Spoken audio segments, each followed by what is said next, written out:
हमारे ससुराल का संबंध किस ग्रह से जोड़कर देखा जाता है? कभी आपने सोचा है? हमारे दादा दादी का रिश्ता किन ग्रहों से जोड़कर देखते हैं?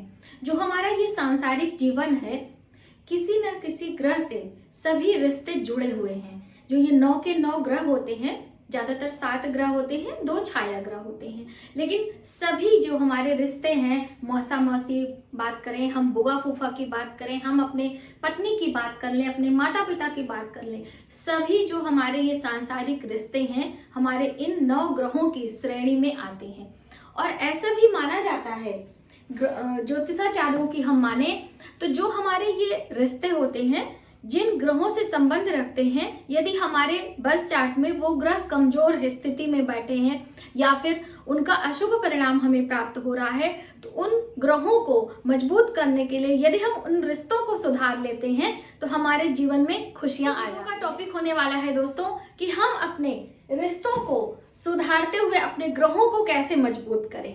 नमस्कार, वेलकम टू माय चैनल। मैं हूं मनीषा। दोस्तों, आज की वीडियो बहुत ही हेल्पफुल और इंटरेस्टिंग होने वाली है। 9 ग्रह होते हैं, 27 नक्षत्र होते हैं, इनका सीधा प्रभाव हमारे जीवन पर पड़ता है। हमारे बर्थ चार्ट के अनुसार इनका आकलन किया जाता है। तो देखिए, अलग अलग ग्रहों को अलग अलग रिश्तों से हम जोड़कर देखते हैं। तो पहले हम बात करेंगे सूर्य की, क्योंकि सूर्य हमारे पितरों के कारक माने जाते हैं। सूर्य प्रत्यक्ष देवता भी हैं और सूर्य यदि हमारे बर्थ चार्ट में मजबूत होता है, अच्छी स्थिति में होता है, तो हमारे जीवन की 70% चीजें स्वतः ही हो जाती हैं। यानी कि बहुत कम प्रयास करके भी हम जीवन में सफलता प्राप्त कर पाते हैं।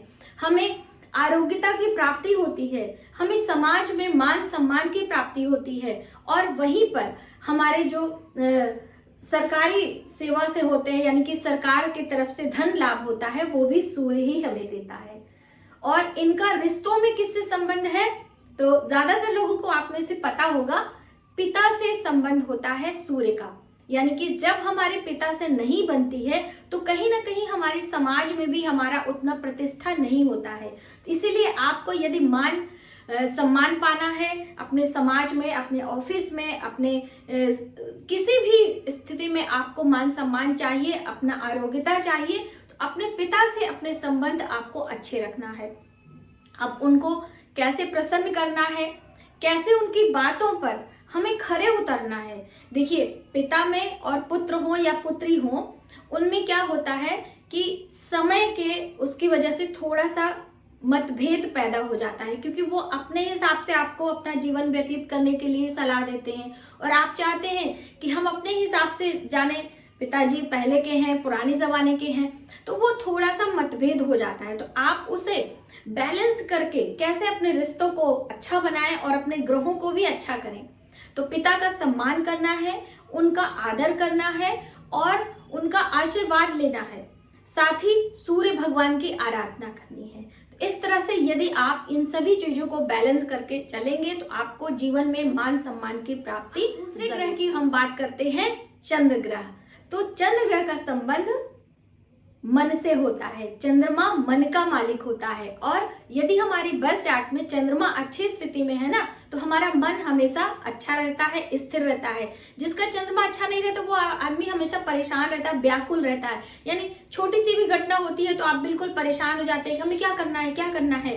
तो इसीलिए चंद्रमा को अच्छा रखना बहुत आवश्यक है, और चंद्रमा इसीलिए मन का मालिक है। चंद्रमा का संबंध माता से जोड़कर देखा जाता है, हम रिश्तों की बात करें, और चंद्रमा का संबंध सुंदरता से भी होता है। चंद्रमा कितना सुंदर होता है ना, पूर्णिमा के दिन जब पूरा चंद्रमा 16 कलाओं से पूर्ण होता है तो बेहद खूबसूरत लगता है। तो आपकी सुंदरता से भी देखा जाता है। तो देखिए, मन की सुंदरता, हम बाहरी सुंदरता की बात नहीं कर रहे हैं, आपका मन कितना सुंदर है, आप कितने सरल स्वभाव के हैं, ये भी देखा जाता है। तो चंद्रमा का संबंध माता से होता है, तो आप अपनी माता का आदर करें और माता की आज्ञा का पालन भी करना होता है। और माता हमारी पहली गुरु भी होती है, और मम्मी के पास सभी समस्याओं का हल भी होता है।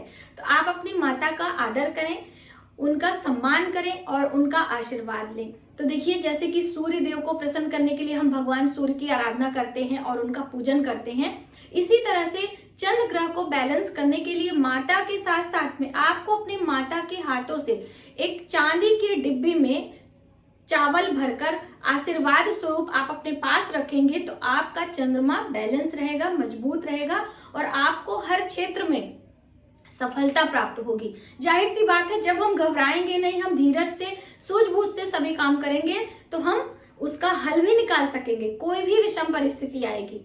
तो इसलिए अपनी माता का ख्याल रखें और उनसे आशीर्वाद स्वरूप चांदी की डिब्बे में थोड़े से चावल भरकर पूर्णिमा अथवा सोमवार के दिन आप अपने पास लेकर। तीसरे ग्रह की बात करेंगे मंगल। मंगल का जो संबंध होता है वो हमारे भाई बहन से होता है, ज्यादातर छोटे भाई बहन से देखा जाता है।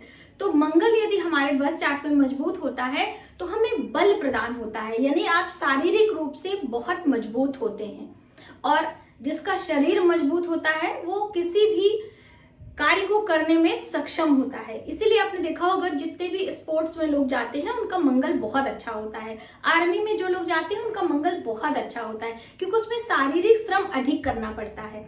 इसीलिए शारीरिक श्रम को बढ़ाने के लिए हमारे ब्लड का सर्कुलेशन बहुत अच्छा होना चाहिए और मंगल का संबंध ब्लड यानी खून से भी देखा जाता है और खून से ही जो रिश्ते होते हैं हमारे भाई बहन का उनसे भी देखा जाता है।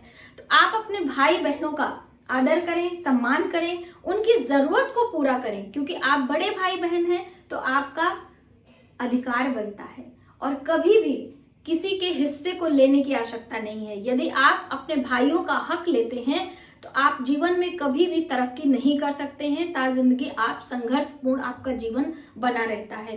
तो इसलिए अपने मंगल को मजबूत करने के लिए अपने भाइयों से रिश्ता अच्छा रखना चाहिए, अपने भाइयों का हक नहीं लेना चाहिए, अपने भाइयों का सम्मान करना चाहिए और अपने ब्लड का डोनेट यानी कि खून का दान समय समय पर आपको करते रहना चाहिए। तो ये सारी चीजें यदि आप बैलेंस करते हैं तो आपका मंगल बहुत ही अच्छा होगा। बात कर लेते हैं बुध ग्रह। तो देखिए बुध ग्रह बुद्धि का कारक होता है।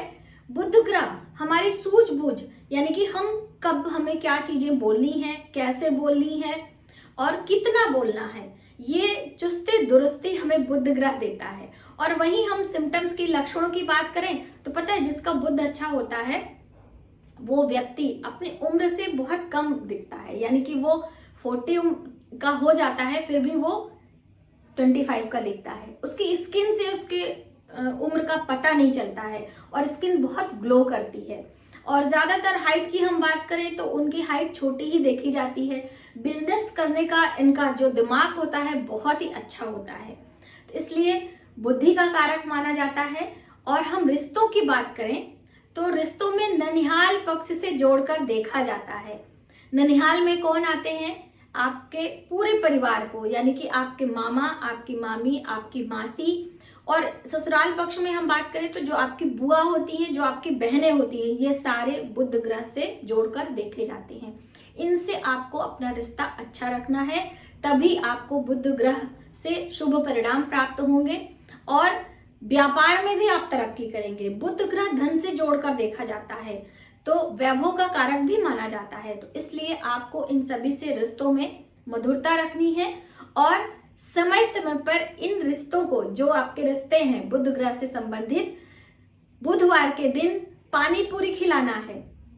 गुपचुप आप कहते हैं, गोलगप्पे कहते हैं, जो भी आपकी भाषा में बोले जाते हैं, आप इन्हें यदि खिलाते हैं तो आपका बुध ग्रह बहुत अच्छा हो जाता है। बुध ग्रह हमारी बहन बेटियों को दान दक्षिणा देने से, उनका सम्मान करने से भी अच्छा होता है। बुध ग्रह किन्नरों का आशीर्वाद प्राप्त करने से भी अच्छा होता है। तो इसलिए बुधवार के दिन हरे रंग की चूड़ियां, हरे रंग के वस्त्र यदि हम किन्नर को देकर उनका आशीर्वाद लेते हैं तो भी बर्थ चार्ट में बुध ग्रह हमारा अच्छा होता है। लेकिन रिश्तों में मधुरता तो हमें रखनी ही रखनी है। अब अगले ग्रहों की हम बात कर लें। गुरु ग्रह बृहस्पति, जो कि देवताओं के भी गुरु हैं। तो यदि हमारे बर्थ चार्ट में बृहस्पति अच्छा होता है तो हमारे हर काम नियति समय पर होते हैं। कहने का अर्थ है हम पढ़ाई बिल्कुल समय से शुरू करेंगे और पढ़ाई जैसे ही हमारी समाप्त होगी, हमारी नौकरी उसी क्षेत्र में, यानी जिसकी पढ़ाई आपने करी है उसी क्षेत्र में आपकी नौकरी लग जाती है। कभी कभी आपने देखा होगा कि लोगों ने पढ़ाई किसी और चीज की करी है और जॉब अलग उसमें लग जाती है उनकी। तो ये होता है, गुरु ग्रह बृहस्पति उतने शुभ परिणाम नहीं देते हैं, कहीं ना कहीं देखा जाता है। और पढ़ाई अच्छे से होगी, आपका नौकरी जॉब समय पर लगेगा, आपका विवाह सही पे होगा, तुरंत आपको संतानें भी आपको सही समय पर होंगी। आपका बुढ़ापा यानी कि उम्र के हर पड़ाव में गुरु ग्रह बृहस्पति की बहुत ही अहम रोल होता है और हमारा जो जीवन होता है बहुत ही सुखमय होता है। इसलिए गुरु ग्रह बृहस्पति को अच्छा रखना बहुत जरूरी है। और इनसे जब हम रिश्तों की बात करें तो किस रिश्तों को जोड़कर देखते हैं, तो जो हमारे घर के बड़े बुजुर्ग होते हैं, यानी कि आपके दादा दादी, आपके नाना नानी भी आप बड़े बुजुर्ग हैं ना, तो उनसे भी कहीं ना कहीं संबंध होता है। और ये नहीं है, जो मैंने आपको रिश्तों की बात करी है, आपके दूर के भी रिश्तेदार वो हैं तो भी उनका उन ग्रहों से संबंध होता है। यानी आपके आस पड़ोस के जितने भी बुजुर्ग लोग हैं, हम बात करें जो मंदिर में पुरोहित हैं, पंडित हैं, जो विद्वान हैं, उनका भी गुरु ग्रह बृहस्पति से संबंध होता है, इसलिए उनका भी आशीर्वाद। और इस स्थिति में यानी गुरु ग्रह बृहस्पति को मजबूत करने के लिए हमें चरण स्पर्श जरूर करने चाहिए।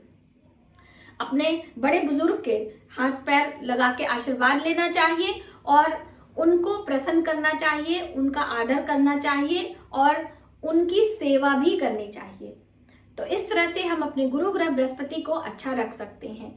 और बृहस्पति को अच्छा रखने के लिए धार्मिक स्थल पर आपको केले का दान, चने का दान और हल्दी का दान करना चाहिए। वहीं पर धार्मिक पुस्तकें, जितनी भी धार्मिक पुस्तकें होती हैं, आप दान कर सकते हैं। जैसे कि कोई व्रत कथा हो गई, कोई चालीसा हो गई, ये सारी धार्मिक पुस्तकें होती हैं। पढ़ाई लिखाई से संबंधित चीजें भी आप दान कर सकते हैं। इस तरह से आप अपने बृहस्पति को अच्छा रख सकते हैं।